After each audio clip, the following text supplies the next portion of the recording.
Lo ocurrido con Venezuela el pasado 3 de enero no debe entenderse como un evento aislado o táctico, sino como un mensaje amenazante e imperativo hacia el sur global.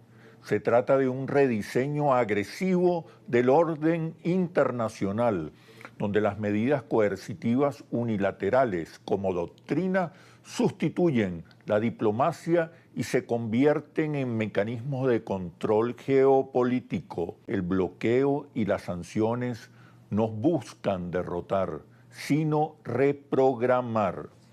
Venezuela fue tratada como un caso ejemplarizante, no para resolver un conflicto interno, sino para reordenar el equilibrio global y domesticar la soberanía hemisférica.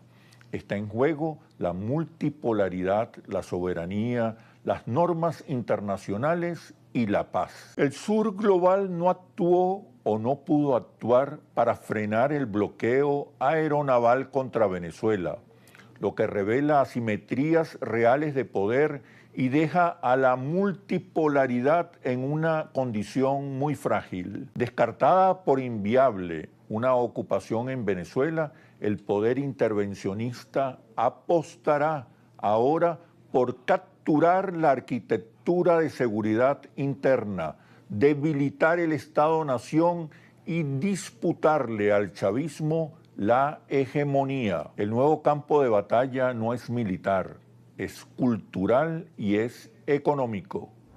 En este contexto, Delcy Rodríguez surge como la figura de la estabilización y la contención del conflicto político.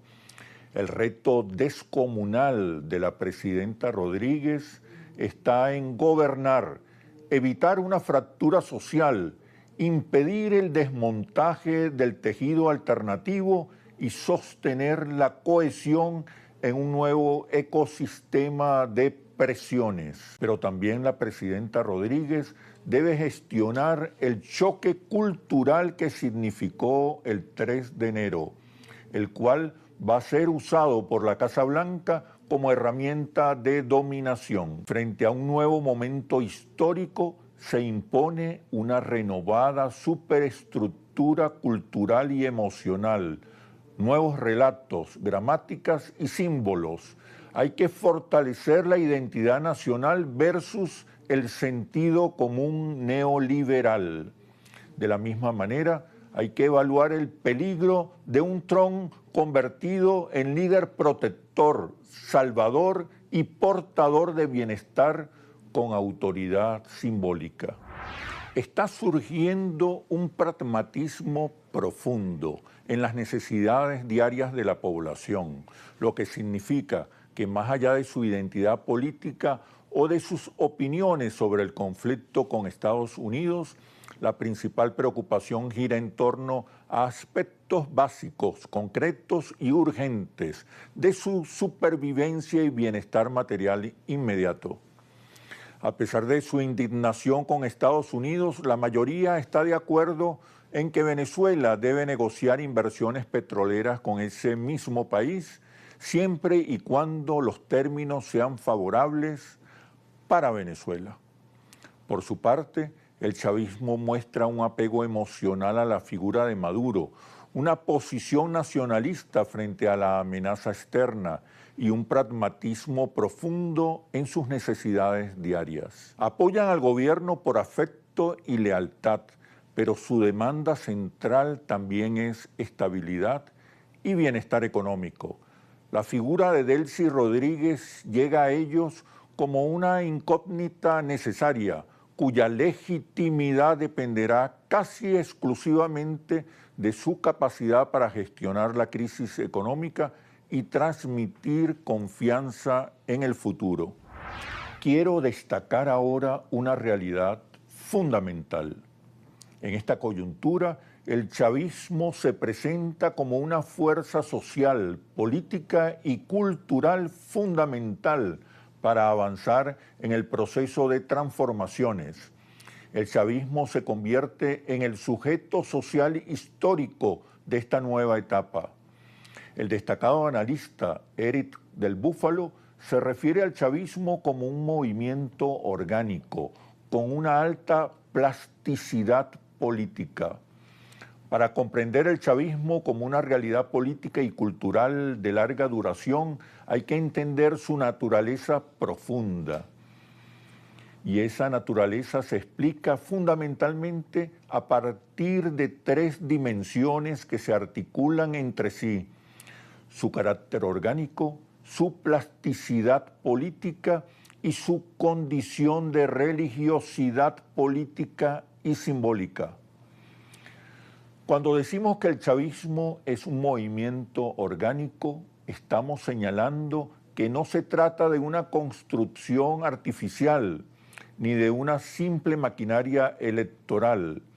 El chavismo emerge de vínculos sociales reales, de experiencias históricas compartidas, de identidades de clase y de una narrativa de inclusión que se inscribe en la memoria colectiva de amplios sectores populares. Pero el chavismo no es solo orgánico, también posee una notable plasticidad política, es decir, la capacidad de adaptarse, de mutar, de atravesar crisis, transiciones y cambios de liderazgo sin perder su núcleo identitario y su cohesión. Ahora bien, esa combinación de organicidad y plasticidad no se explica únicamente en términos racionales o instrumentales.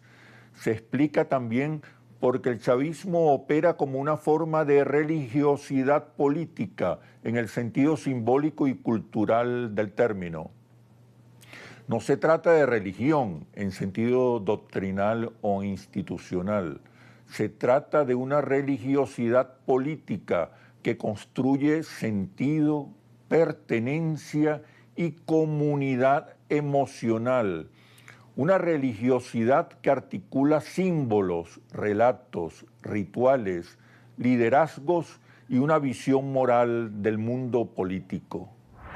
Llegó la hora de la política, de una flexibilización de la economía, pero sin perder conducción política. Avanza una redefinición del modelo económico, que la mayoría describe como un modelo productivo y humano, incluyente, con un rol clave de la inversión privada y un protagonismo insustituible del Estado.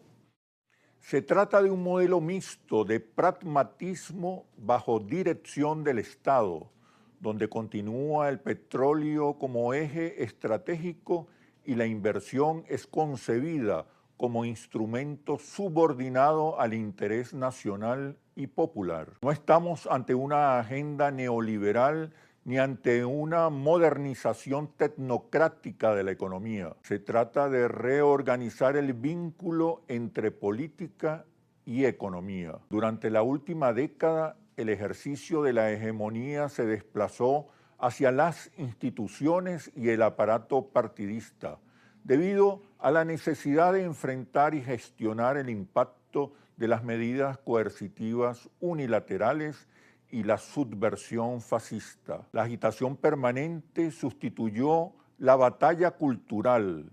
Las consignas necesarias le restaron intensidad a las demandas imperiosas. La prioridad era vencer y no convencer. La revolución entra en una fase donde ya no se legitima por la épica revolucionaria, sino por su capacidad para ordenar, estabilizar y gobernar un Estado bajo presión, pero también por sus competencias para renovar y actualizar la superestructura cultural y simbólica de la sociedad venezolana.